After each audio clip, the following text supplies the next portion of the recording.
Доброго ранку! Усім салют! Рады вітаць вас у нашым добраранку! Як у вас настрой? У нас цудоўны! Мы, як заўсёды, падрыхтавалі для вас шмат цікавай і карыснай інфармацыі. І пачнём з загадкі. Кася, загадвай. А, что, где? Кася, ты чаго? Ой, пробачьте, про что вы говорили?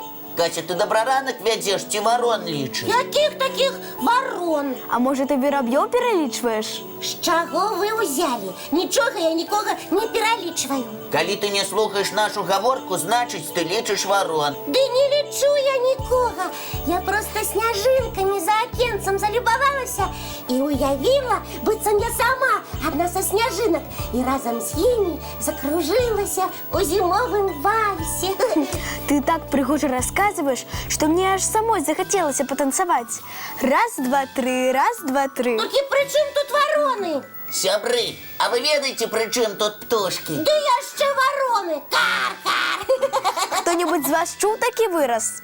Я упершыню чую. І навошта мне птушак лічыць, калі такія прыгожыя сняжынкі вакол? Лічыць варон – гэта значыць адрывацца ад важнай справы. Ці яшчэ гавораць лётаць у аблоках. Лётаць быццам вароны? Зусім не. Раней людзі вельмі любілі назіраць за птушкамі, і з гэтым было звязана шмат прымет. Вароны – вялікія птушкі, якія ніколі нікуды не спяшаюцца, таму іх было вельмі зручна падлічыць. Цяпер зразумела. Калі атрымліваўся цотны лік, лічылася, што гэта прыносіць шчасце і спаўненне жаданняў. А чаму іншых птушак не падлічвалі? А ты паспрабуй вяртлявых вераб'ёў падлічыць. Яны на адным месцы не любяць сядзець.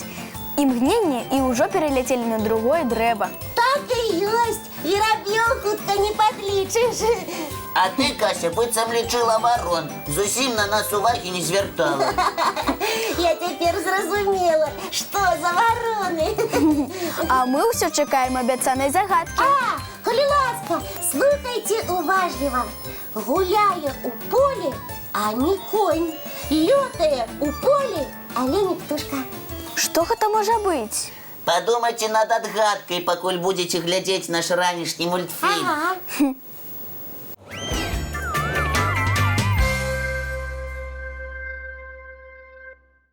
Усе ведаюць адказ на маю загадку. Гуляе у полі, а не конь. Лётае у полі, але не птушка.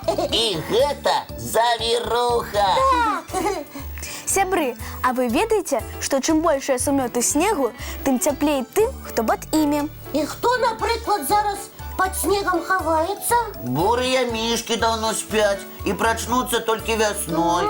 Нават лісы і ваўкі могуць некаторы час пасядзець пад снегам. Гэта адбываецца, калі ўдараюць моцныя маразы. Нават і некаторыя птушкі хаваюцца пад снегам. А што за яны? Ніколі я такога не бачыла. А іх і не так лёгка заўважыць. Гэта курапаткі. Яны некалькі дзён могуць прасядзець у сумёце. Скажыце яшчэ, што курапаткі ў спячку кладуцца. Лічыце, што гэта не спячка, а невялікі зімовы адпачынак. А вось рабчык хутка-хутка бяжыць, скача ў снег, прабягае пад ім некалькі метраў і пасля цудоўна ўладкоўваецца пад ім. І я так хачу паспрабаваць. Раз, і ляціш сабе пад снегам. Добра, што ў цябе, Кася, вушы доўгія. А пры чым тут вушы? За іх можна лёгка выцягнуць цябе са снежнага сумёту. Вось яшчэ! Калі я пад снегам буду сядзець, мяне зусім не будзе бачна ні носу, ні вушэй. Добра, Кася, мы цябе адпусцім.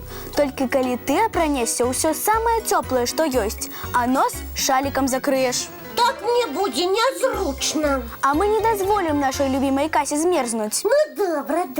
Я доўга пад снегам не буду сядзець. Просто паспрабую і ўсё. Дамовіліся. Тады я пабягу. Пачакай. Зараз такога вялікага снегу няма, нічога не атрымаецца. А можа я збегаю на вуліцу і праверу, колькі снегу за ноч нападала? Можаш і праверыць, але ў нас па плане зараз цікавы мультфільм. Хочаш, каб мы яго без цябе глядзелі?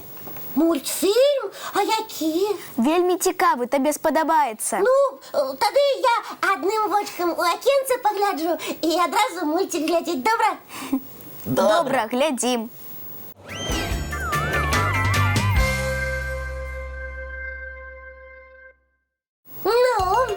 Як я вам? Ты вельмі модная, дасі примерить. Обов'язково. Я навіть тобі, Полінка, подарю такі пригожі і теплі навушники. Девчонки, а вы ведаете, что наушники с футра придумал хлопчик-подлеток? О, Які малайчина. а як він їх придумав? Хлопчик Честер вельми любил кататься на коньках и еще вельми любил слухать музыку. Ой, у гэта мы з ім вельмі падобныя. Вось ён і придумал, як зрабіць, каб можна было доўга быць на катку і пры гэтым увесь час слухаць свою любимую музыку. Хлопчик вирішив утеплить навушники. Менавіта так. І такая вынаходка спадабалася многім. І цяпер катацца на коньках стало яшчэ больш прыемна. А я ведаю про яшчэ одного юного вынаходника. Ён таксама придумаў што-небудзь для зімовых гульняў. Зима йому допомогла. Цікава, а ці карыстаемся мы гэтай вынаходкай? Яшчэ як. Хлопчик Фрэнк, якому сповнилося 11 гадоў, придумав фруктовий льод. Ух ты! Гэта той, якім мы вельмі любім ласавацца падчас летніх спякоты. Так і ёсць. Аднойчы ўвечары Фрэнк забыў шклянку салодкай газіроўкай на вуліцы, а раніцай ён знайшоў яе і ўбачыў у шклянцы замарожаны салодкі лёд. І хлопчык адразу нарабіў многа-многа такіх шклянак салодкага лёду. Не, прайшло 7 гадоў. Фрэнк скончыў школу і толькі тады ўзгадаў пра замарожаную газіроўку. І ён пачаў карыстацца сваім вынаходніцтвам. Менавіта так.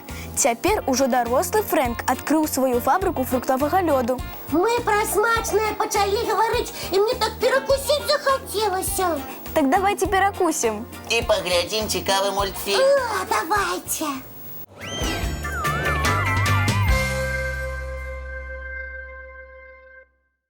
А вы ведаете, что многие насельники Земли бачили снег только на фотографиях І яны ніколі не лавілі сняжынкі далонькамі і не ляпілі снегуркоў. и не робили анёла на белом чистом снезе?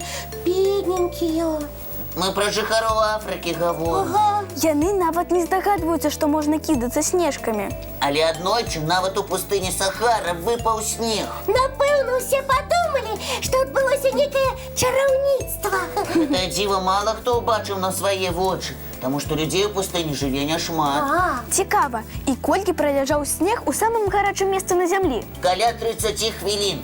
гэта амаль столькі ж хвілін, колькі доўжыцца наш добраранак. Добра, што калі снег выпадае ў нас, ён ляжыць значна даўжэй. І мы паспяваем і добраранак паглядзець, і на заняткі схадзіць, а потым яшчэ і на санках ды лыжах пакатацца. Ой, іншы раз глядзіш і не можаш наглядзецца на снег. Я б яго нават у пакойчыку трымала і перакідвала сняжынкі з далоньку на далоньку, але, на жаль, гэта немагчыма. Кася, не сумуй, няма нічога немагчымага. Паліночка, ты ведаеш, дзе знайсці снег, які не растане нават у цёплым пакоі? Ведаю, мы яго зараз самі зробім. О, зараз жа? Вядома. Што нам для гэтага спатрэбіцца? Папрасіце у матулі кавалачак звычайнага мыла, а потым добра замарозьце яго ў лядоўні. Гэта будзе быццам снежная хмарка. Так і ёсць. Потым вазьміце цёрку і пачынайце рабіць снег. Толькі рабіць гэта трэба вельмі асцярожна. А лепш разам з дарослымі. Так. А потым у наш снег можна дадаць бліскучак. Ой, бліскучкі я люблю. Бліскучкі. Ой, такім прыгожым снегам можна ўпрыгожыць ёлачныя цацкі, галінкі і алінкі, ці засыпаць шышкі. А яшчэ з такога снегу атрымаецца любая фігурка. Напрыклад, снегурок ці зайчаня. Так, хутка зімовыя канікулы, і будзе час, каб паспрабаваць зрабіць незвычайны снег, які не растане ў пакоі. А сёння час ісці на заняткі. Жадаем вам, сябры, самага цудоўнага дня. І самага цудоўнага надвор'і. І давайте дамовімся пра нашу наступную сустрэчу. Яна адбудзецца, як заўсёды, зранку. У нашым добраранку!